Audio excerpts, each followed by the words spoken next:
Today's topic is relations between Muslims and non-Muslims. Mr. Ghamidi, there are billions of non-Muslims living in the world, whereas there are millions of Muslims living in non-Muslim countries. Then almost every Muslim country has some non-Muslim country as a neighbor. In all these three situations, some questions arise regarding the nature of the relationship between the two. Are all non-Muslims our enemies? Can't we have friendly relations with them? Is every non-Muslim country our enemy? And how can we maintain a relationship of peaceful coexistence with them? What should be our approach? بسم اللہ الرحمن الرحیم. سب سے پہلی بات تو یہ سمجھ لیجئے کہ کوئی مسلمان ہو یا غیر مسلم ہو، اپنی اولین حیثیت میں وہ انسان ہے. ہم سب بنی آدم ہیں. قرآن مجید نے ہمیں یہ بتایا ہے کہ تم سب ایک آدم و حوا کی اولاد ہو اور اس لحاظ سے ایک دوسرے کے بہن بھائی ہو. ہماری یہ حیثیت کسی حال میں بھی ختم نہیں ہوتی. اس لیے جو انسانی حقوق ہیں، انسانی تعلقات ہیں، انسانی روابط ہیں، وہ ہر حال میں قائم رہیں گے، اور انسانی تعلق کے حوالے سے جو حقوق اور ذمہ داریاں ادا کرنا ضروری ہوتی ہیں وہ بھی ہر حال میں ادا کی جائیں گی. اگر ایک شخص ہمارا ہمسایہ ہے تو ہمسایہ غیر مسلم بھی ہو تو ہمسائے کی حیثیت سے جو حقوق عائد ہوتے ہیں وہ ہم پر آپ سے آپ ادا ہو جائیں گے. انسانیت کے مشترک مسائل ہم سب کے مشترک مسائل ہوں گے. انسانیت کی ترقی کے لیے جو اقدامات کیے جائیں گے وہ ہم سب کے مشترک اقدامات ہوں گے.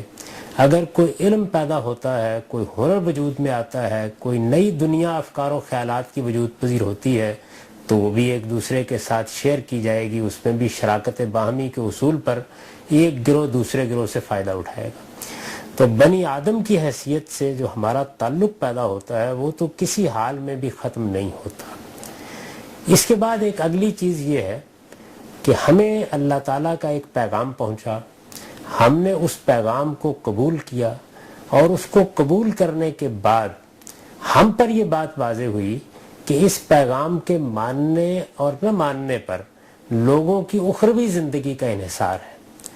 یعنی یہ حقیقت ہمیں انبیاء علیہم السلام کے ذریعے سے بتائی گئی کہ تم اس دنیا میں عارضی طور پر بھیجے گئے ہو، تمہیں ایک دن اپنے پروردگار کے حضور میں جواب دہ ہونا ہے، اور وہاں سے ایک نئی زندگی شروع ہوگی جس کی نعمت بھی ابدی ہوگی، جس کی نقمت بھی ابدی ہوگی. یہ غیر معمولی پیغام ہے، یہ ایک غیر معمولی خبر ہے جو ہمارے پاس ہے. ہم اس سے متعلق اپنے بھائیوں کو آگاہ کریں گے. یہی آگاہی ہے جس کو عربی زبان میں انذار سے تعبیر کیا جاتا ہے. یعنی اس سے مقصود یہ ہوتا ہے کہ لوگوں کو خبردار کیا جائے اور انہیں بتایا جائے کہ ایک بڑا حادثہ تمہارے سامنے پیش آنے والا ہے، تم اس حادثے کے لیے تیاری کرو.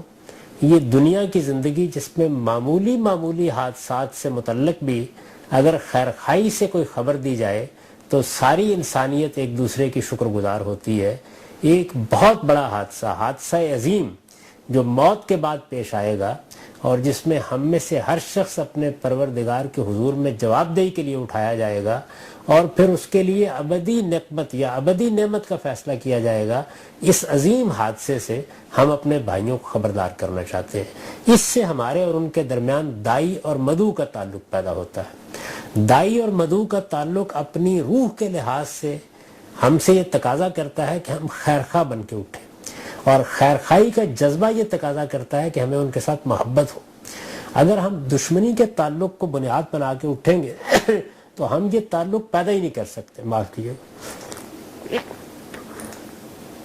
اس لیے سب سے پہلی بات تو یہ سمجھ لینی چاہیے کہ ہمیں اب دنیا میں ہر غیر مسلم کو، خواہ وہ ہمارے ملک میں رہتا ہے، وہ ہمارے ہمسائے میں رہتا ہے، وہ قومی سطح پر ہمارا ہمسایہ ہے، یا دنیا میں کہیں بھی رہتا ہے، اللہ کا یہ پیغام پہنچانا ہے. یہ ہماری وہ ذمہ داری ہے جو ذمہ داری رسالت مآب صلی اللہ علیہ وسلم نے جب یہ پیغام ہمیں دے دیا اس کے فوراً بعد ہم پر عائد ہو گئی. تو قومی حیثیت سے بھی یہ ذمہ داری ہم پر عائد ہوتی ہے، اس کو قومی حیثیت سے ادا کرنا ہوتا ہے، اور انفرادی حیثیت سے بھی اپنے اپنے دائرہ عمل میں ایک شخص کا ہمسایہ ہوں، ایک شخص سے ملتا ہوں، ایک سے میرا تعلق ہے، یہ ہماری ذمہ داری ہے کہ ہم یہ پیغام پہنچاتے رہیں، خیر خواہی کے جذبے کے ساتھ پہنچائیں، محبت کے جذبے کے ساتھ پہنچائیں۔ ہماری ان کے ساتھ کسی نوعیت کی کوئی دشمنی نہیں ہے، ہمیں تو بس یہ دعوت ان تک پہنچانی ہے، اس کا ابلاغ ان تک کرنا ہے، یہ ہمارا دینی فریضہ ہے۔ اس کے سوا ہم پر ان کے معاملے میں دینی لحاظ سے کوئی ذمہ داری عائد نہیں کی گئی۔ جو چیز لوگوں کے لیے غلط فہمی کا باعث بنتی ہے وہ رسالت مآب صلی اللہ علیہ وسلم کے زمانے کے غیر مسلم ہیں۔ ان پر ایک پیغمبر کی طرف سے جب اتمام حجت ہو گیا، یعنی حق کو آخری درجے میں واضح کر دیا گیا، اس کے بعد کچھ احکام ہیں جو اللہ تعالیٰ نے ان پر جزا و سزا کے لیے دیے، ان احکام کا اب ہم سے کوئی تعلق نہیں ہے، وہ معاملہ ان غیر مسلموں کے ساتھ تھا، وہ ختم ہو گیا۔ ہمارا کام اب یہ ہے کہ انسانی سطح کے تعلقات انسانیت کے مسلمہ اصول و قواعد کے مطابق قائم رکھیں، اور دین کے حوالے سے صرف دعوت کا تعلق، صرف اور صرف دعوت کا تعلق۔ ہمارے پاس ایک پیغام ہے، ہمیں یہ پیغام درد مندی، خیر خواہی اور محبت کے جذبے کے ساتھ پہنچانا ہے، بقائے باہمی کے ساتھ ایک دوسرے کی عزت کرنی ہے، ایک دوسرے کا احترام کرنا ہے۔ دنیا میں خدا کا قانون یہ ہے کہ اختلافات باقی رہیں گے اور قیامت تک رہیں گے، یہ ہمارے مٹانے سے نہیں مٹ سکتے، اور کسی کے کفر، کسی کے شرک کی سزا یہ اللہ کا کام ہے کہ وہ دے۔ ہمارا کام یہ ہے کہ ہم دعوت پہنچائیں اور اپنی زندگی کے آخری مرحلے تک یہ ذمہ داری انجام دیتے رہیں، خیر خواہی کے جذبے کے ساتھ۔ Ghamdi Sahab, you tell us that many of the orders in the Quran were specific to certain times and tribes and even persons.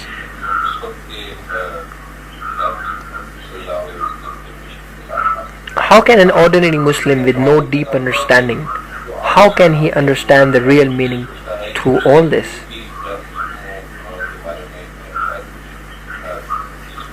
He is instructed to consider them enemies and pray for their destruction.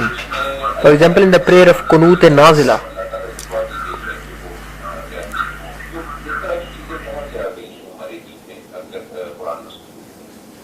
یہ وہی غلط فہمی ہے، یعنی جو معاملات رسول اللہ صلی اللہ علیہ وسلم کے زمانے میں اتمام حجت کے بعد ہوئے، اس کو بدقسمتی سے بعض لوگوں نے اپنے متعلق کر لیا ہوا ہے۔ اس غلط فہمی کو دور کرنا چاہیے۔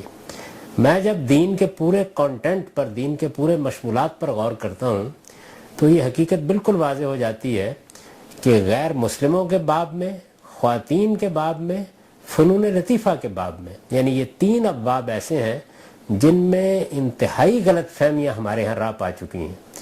تو غیر مسلموں کے باب میں غلط فہمی کی بنیادی وجہ یہی بنی ہے کہ رسول اللہ صلی اللہ علیہ وسلم کے دور میں جب پیغمبر کی طرف سے اتمام حجت ہو گیا تو جزا و سزا کے احکام دیے گئے، یعنی اللہ کا قانون یہ ہے کہ جب پیغمبر اتمام حجت کر دیتا ہے تو دنیا ہی میں اس کے مخاطبین کو سزا دی جاتی ہے۔ اس موقع پر بہت سے معاملات ایسے پیش آتے ہیں جو عام حالات میں کبھی پیش نہیں آتے۔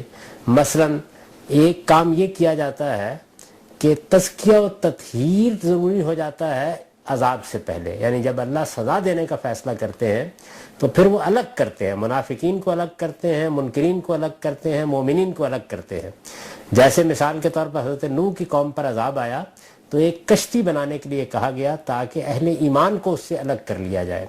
تو اہل ایمان کو الگ کرنے، منافقین کو الگ کرنے، منکرین کو الگ کرنے کا یہ معاملہ کچھ امتحانوں اور آزمائشوں سے بھی بعض اوقات گزار کر کیا جاتا ہے۔ اس موقع پر بعض احکام دیے جاتے ہیں، وہ قرآن میں بیان ہوئے ہیں، تو لوگ ان چیزوں کو سیاق و سباق سے الگ کر لیتے ہیں۔ یہ قنوت نازلہ بھی اسی نوعیت کی چیز ہے، یعنی ایک موقع پر جب کچھ لوگوں نے رسالت مآب صلی اللہ علیہ وسلم کے صحابہ کو دشمنی سے بلایا اور ان کے ساتھ بڑا ظالمانہ رویہ اختیار کر کے بہت سے لوگوں کو قتل کر ڈالا، یعنی بظاہر دھوکہ دے کر بلایا کہ یہ ہماری تعلیم کے لیے بھیجے جائیں، لیکن جب وہ گئے تو وہاں ان کے ساتھ انتہائی بہیمانہ رویہ اختیار کیا گیا۔ ان کے بارے میں رسالت مآب صلی اللہ علیہ وسلم نے اس طرح کی بد دعا کی۔ یہ ایک نوعیت کی بد دعا ہے، ان مخصوص لوگوں کے خلاف کی گئی۔ آپ بھی کسی وقت کسی کے لیے بد دعا کر سکتے ہیں، لیکن اس کا مرحلہ پھر وہی ہونا چاہیے کہ دوسرے کی طرف سے کسی دشمنی کا ارتکاب ہوا ہے، جیسے کہ اس موقع کے اوپر ہوا، تو ہم چیزوں کو ان کے موقع و محل سے اٹھاتے ہیں اور ان کی تعمیم کر دیتے ہیں، اپنے موقع پر وہ بالکل درست ہوتی ہیں۔ اب مثال کے طور پر دیکھیے کہ اگر اس وقت بھی کوئی قوم ہمارے ساتھ دشمنی پر تل جائے، وہ ہمارے لوگوں کو اس طریقے سے قتل کرے یا اس طریقے سے ان کے خلاف کسی بہیمانہ یا ظالمانہ اقدام میں روبہ عمل ہو، تو ہم بھی اس کے حق میں اللہ تعالیٰ سے درخواست کر سکتے ہیں کہ ہماری مدد کرے اور اس قوم کو اس کے جرم کی سزا دے۔ اس موقع پر اگر آپ کچھ ترمیم کر کے وہ دعا پڑھنا چاہیں تو پڑھ سکتے ہیں، لیکن اس کا ایک موقع و محل ہونا چاہیے، اور وہ موقع و محل وہ ہے جب آپ کی دشمنی بالکل واضح ہو جائے، کوئی ظلم آپ کے خلاف کیا جائے، کسی زیادتی کا ارتکاب کیا جائے، اور اب آپ اقدام بھی کر رہے ہوں، تدبیر بھی کر رہے ہیں اور خدا سے مدد بھی مانگ رہے ہیں۔ Mr. Hamdi, the question is that chapter 5 verse 51 of the Holy Quran forbids Muslims to make friends with non-Muslims. How would you explain that? Where do we find guidance in determining the context of such verses? یہ اسی سورہ کو پڑھنا چاہیے، اس کو جب اس کے سیاق سباق میں رکھ کے آپ پڑھیں گے تو واضح ہو جائے گا کہ وہاں ان یہودیوں اور ان نصرانیوں کے معاملے میں ہدایت دی جا رہی ہے جن پر اللہ کے پیغمبر کی طرف سے حجت تمام کر دی گئی، اب وہ خدا کے عذاب کی زد میں ہیں۔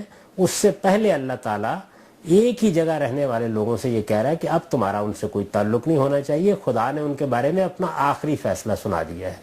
تو یہ اس موقع کی ہدایت ہے، اس کا موقع جان لینا چاہیے۔ یہ قرآن مجید کے سیاق سباق سے واضح ہو جاتا ہے۔ اہل علم جو قرآن مجید کی تفسیر کرتے ہیں وہ بھی اس کو واضح کر دیتے ہیں کہ یہ کس موقع کی بات ہے، کب کہی گئی۔ میرا ایک ہمسایہ ہے، اس ہمسائے نے میرے ساتھ دشمنی کا رویہ اختیار کر لیا ہے، سمجھانے بجھانے خیرخواہی کے جذبات سے دعوت دینے کے باوجود وہ دشمنی پر آمادہ ہے، اس نے میرے خلاف کچھ زیادتیاں بھی کر ڈالی ہیں۔ ایک موقع ایسا آ جاتا ہے کہ جب مثال کے طور پر میں اپنے بچوں کو نصیحت کرتا ہوں کہ اب آپ اس کے ساتھ کوئی تعلق نہ رکھیں، اپنی طرف سے ہم نے پوری کوشش کر لی لیکن اس کی طرف سے ہمیشہ زیادتی ہوتی ہے، ہمیشہ کوئی نہ کوئی سازش یہ کرنے کے لیے تیار رہتا ہے، چنانچہ اب اس سے تعلقات منقطع کر لیں۔ آپ اس سارے پس منظر کو الگ کر کے وہ ایک جملہ اٹھا لیں کہ اس شخص سے، اس ہمسائے سے تعلقات منقطع کر لو اور پھر اس کو ایک ابدی حکم سمجھ بیٹھیں، تو یہ آپ کی ہماری غلطی ہوگی۔ یعنی قرآن مجید میں جب بھی آپ قرآن کا مطالعہ کریں تو اس کے سیاق میں رکھ کے دیکھیں کہ کوئی بات کس گروہ کے بارے میں کہی جا رہی ہے، قرآن مجید کے مخاطبین کون ہیں، مشرکین عرب ہیں، اس وقت کے اہل کتاب ہیں، اس وقت جو اہل ایمان ہیں وہ ہیں۔ پہلے ان مخاطبین کے لحاظ سے بات کو سمجھا جائے گا، اس کے بعد دیکھا جائے گا کہ وہ بات جو ان خاص لوگوں کو کہی گئی تھی وہ ہم سے کس طرح متعلق ہوتی ہے۔